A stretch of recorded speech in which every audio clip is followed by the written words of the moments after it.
நெல்லை down பகுதியில் 20 ஆண்டுகளுக்கும் மேலாக செயல்பட்டு வரும் காஜா பீடி நிறுவனத்தில் வருமான வரித்துறை அதிகாரிகள் 7 மணி நேரத்திற்கும் மேலாக ஆய்வு மேற்கொண்டனர். தொழிற்சாலைகளில் நடக்கும் ஊழல்களை கண்டறியும் பிரிவைச் சேர்ந்த அதிகாரிகள் 10 பேர் திடீர் ஆய்வில் ஈடுபட்டனர். தொடர்ந்து நடைபெற்று வந்த சோதனையானது 7 மணி நேரத்திற்கு பிறகு நிறைவு பெற்றது. சோதனையின் முடிவில் ஆவணங்கள் எதுவும் கைப்பற்றப்படவில்லை என தகவல் வெளியாகியுள்ளது.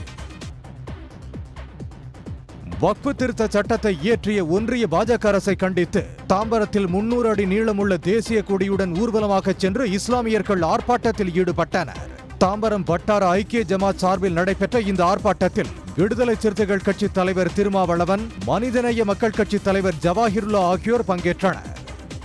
இந்த நாடு முழுவதும் எதிரொலிக்க வேண்டிய கொள்கை முழக்கங்கள் ஜெய் பீம், அல்லாஹு அக்பர் என்ற கொள்கை முழக்கங்கள் தான்.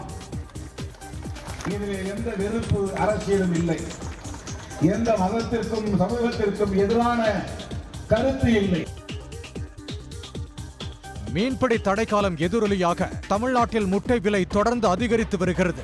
ஒரு முட்டை நேற்று 10 காசுகள் விலை உயர்ந்து ₹4.40 நிர்ணயிக்கப்பட்டுள்ளது. கடந்த 4 நாட்களில் ஒரு முட்டையின் விலை 35 காசுகள் வரை விலை உயர்ந்துள்ளது. கோடை வெயில் காரணமாக முட்டை உற்பத்தியும் கணிசமாக குறைந்துள்ளது குறிப்பிடத்தக்கது. மீன்பிடி தடைக்காலம் மற்றும் உற்பத்தி குறைவு காரணமாக விலை தொடர்ந்து உயர்வதாக பண்ணை உரிமையாளர்கள் தெரிவித்துள்ளனர். நெல்லை மாநகருக்குள் நுழைய 2 ரவுடிகளுக்கு தடை விதித்து காவல் ஆணையர் உத்தரவிட்டுள்ளார். பொது அமைதிக்கு குந்தகம் விளைவிக்கும் வகையில் செயல்படும் ரவுடிகள் சென்னைக்குள் நுழைவதற்கு முதற்கட்டமாக தடை விதிக்கப்பட்ட நிலையில் தற்போது நெல்லையிலும் 2 ரவுடிகளுக்கு தடை விதிக்கப்பட்டுள்ளது. குற்றச் செயல்களில் தொடர்ந்து ஈடுபட்டு வரும் நெல்லை பேட்டை பகுதியைச் சேர்ந்த முத்துக்குமார், வண்ணாரப்பேட்டையைச் சேர்ந்த பாஸ்கர் ஆகிய இருவரும் நெல்லை மாநகர் பகுதிக்கு நீதிமன்ற மற்றும் போலீஸ் விசாரணை தவிர வேறு எந்த காரணங்களுக்காகவும் வரக்கூடாது என நெல்லை காவல் ஆணையர் சந்தோஷ் ஹதிமணி உத்தரவிட்டுள்ளார். அக்ஷய திருதியை என்பதால் கோவையில் பொற்கொள்ளர் ஒருவர் நெல்மணிகளில் ஆபரணங்கள் செய்து அசத்தியுள்ளார்.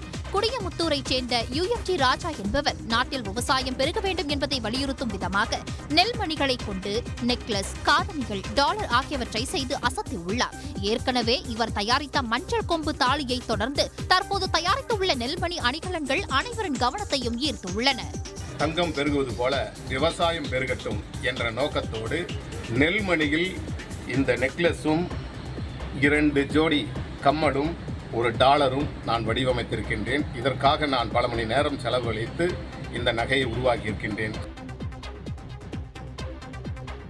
திருப்பூர் அவினாசி லிங்கேஸ்வரர் கோயிலின் சித்திரை திருவிழாவை முன்னிட்டு மண்குதிரை ஊர்வலம் விமர்சையாக நடைபெற்றது. அவினாசி மங்கலம் சாலையில் சென்ற மண்குதிரை ஊர்வலத்தை ஆயிரக்கணக்கான பக்தர்கள் கூடி வழிபட்டனர்.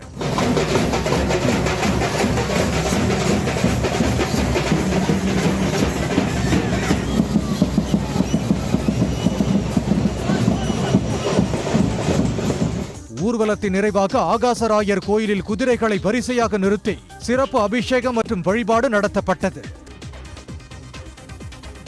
ராமநாதபுரம் மாவட்டத்தில் கடந்த சில நாட்களாக வெப்பத்தின் தாக்கம் அதிகரித்து வந்த நிலையில் திடீர் என பெய்த கனமழையால் வெப்பம் தணிந்து குளிர்ச்சியான சூழல் நிலவியது. பரமக்குடி, மஞ்சூர், அரியநேந்தல், பெட்டித்தட்டி உள்ளிட்ட பகுதிகளில் 1/2 மணி நேரத்திற்கு மேலாக காற்றுடன் கூடிய கனமழை பெய்தது. நீலகிரி மாவட்டத்தில் கோடை விழாவின் முதல் நிகழ்ச்சியாக கோத்தகிரி நேரு பூங்காவில் 13வது காய்கறி கண்காட்சி வருகிற 3ஆம் தேதி தொடங்குகிறது. 2 நாட்கள் நடைபெறும் இக்கண்காட்சிக்காக பூங்காவை தயார் செய்யும் பணி தீவிரமாக நடைபெற்று வருகிறது. 2.5 டன் காய்கறிகளை கொண்டு பல்வேறு உருவங்கள் காட்சிப்படுத்தப்பட உள்ளன. மலை காய்கறிகள் மற்றும் சமவெளி பகுதிகளிலிருந்து பறித்து வரப்பட்ட காய்கறிகளை கொண்டு இந்த கண்காட்சி நடைபெற உள்ளது. மதுரை சித்திரை திருவிழா கொடியேற்றத்துடன் தொடங்கி முதல் நாளில் மீனாட்சி அம்மன் மற்றும் சுந்தரேஸ்வரரின் வீதி உலா விமர்சையாக நடைபெற்றது. சிம்ம வாகனத்தில் மீனாட்சி அம்மனும், கற்பக விருட்ச வாகனத்தில் சுந்தரேஸ்வரரும் மாசி வீதிகளில் உலா வர ஆயிரக்கணக்கான பக்தர்கள் வழிநடுக நின்று வழிபட்டனர்.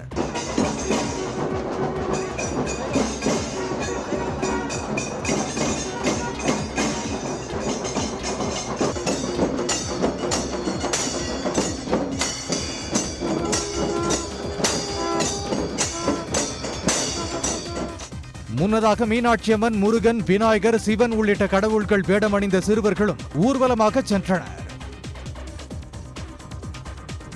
அரசு மற்றும் அரசு உதவி பெறும் பள்ளிகளில் மாணவர்கள் சேர்க்கையை அதிகரிப்பது மற்றும் தேசிய கல்விக் கொள்கையால் ஏற்படும் ஆபத்து குறித்து பொள்ளாச்சியில் பொதுமக்களிடையே பிரச்சாரம் செய்யப்பட்டது. இந்த நிகழ்வில் பங்கேற்று பேசிய கல்வியாளர் பிரின்ஸ் கஜேந்திர பாபு தேசிய கல்விக் கொள்கை எவ்வளவு ஆபத்தானது என்பதை மக்களே உணர்ந்திருப்பதாக தெரிவித்தார். சமூக நீதியின் அடிப்படையில் இருக்கக்கூடிய சமமான கற்றல் வாய்ப்பை சீராக எல்லோருக்கும் கொண்டு சேர்க்கக்கூடிய ஒரு கல்வி கட்டமைப்பை, குறிப்பாக அரசு பள்ளி, அரசு உதவி பெறும் பள்ளிகள் மூலமாக வழங்கப்படும் கல்வியை இந்த தேசிய கல்விக் கொள்கை எவ்வாறு சிதைக்கிறது என்பதை சொல்லி, அதனால்தான் இந்த தேசிய கல்விக் கொள்கை ஏற்க இயலாது. படப்பிடிப்பு மற்றும் பட தயாரிப்பு பணிகளுக்கு ஒத்துழைப்பு வழங்க மறுப்பதை எதிர்த்து தமிழ் திரைப்பட தயாரிப்பாளர் சங்கம் தொடர்ந்த வழக்கில் பெப்சி உள்ளிட்ட திரைத்துறை சங்கங்கள் மே 7ஆம் தேதிக்குள் பதிலளிக்க சென்னை உயர்நீதிமன்றம் உத்தரவிட்டுள்ளது.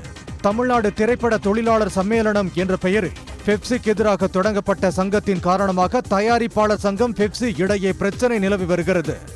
ஏற்கனவே கையொப்பமான ஒப்பந்தப்படி பெப்சி தரப்பில் படப்பிடிப்புகளுக்கு ஒத்துழைப்பு வழங்க கோரி உயர்நீதிமன்றத்தில் தயாரிப்பாளர் சங்கம் சார்பில் மனு தாக்கல் செய்யப்பட்டிருந்தது. காலனி என்ற சொல்லை அரசு ஆவணங்களில் இருந்தும் புழக்கத்தில் இருந்தும் நீக்க நடவடிக்கை எடுக்கப்படும் என முதலமைச்சர் மு.க.ஸ்டாலின் சட்டமன்றத்தில் அறிவித்ததற்கு தலித் அமைப்பினர் நன்றி தெரிவித்துள்ளனர். ஈரோட்டில் பன்னீர்செல்வம் பூங்கா அருகே அமைந்துள்ள அம்பேத்கர், கலைஞர் சிலைகளுக்கு மாலை அணிவித்து மரியாதை செலுத்திய தலித் அமைப்பினர் பொதுமக்களுக்கு இனிப்பு வழங்கி கொண்டாடினர்.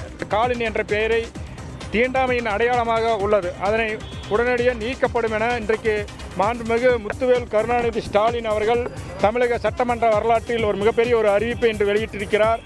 அதற்கு ஈரோடு மாவட்ட தமிழகத்தில் இருக்கக்கூடிய அனைத்து அமைப்புகள் சார்பாக அவர்களுக்கு நன்றியை தெரிவித்துக் கொள்கிறோம்.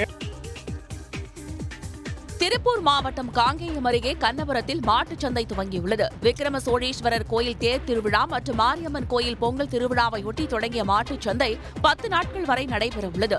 இங்கு விற்பனைக்காக 3000க்கும் அதிகமான நாட்டு இன மாடுகள் கொண்டு வரப்பட்டுள்ளன. அதிகபட்சமாக காளை ஒன்று 2.5 லட்சம் ரூபாய் வரை விற்பனையாவதால் கால்நடை வளர்ப்போர் மகிழ்ச்சி அடைந்துள்ளனர்.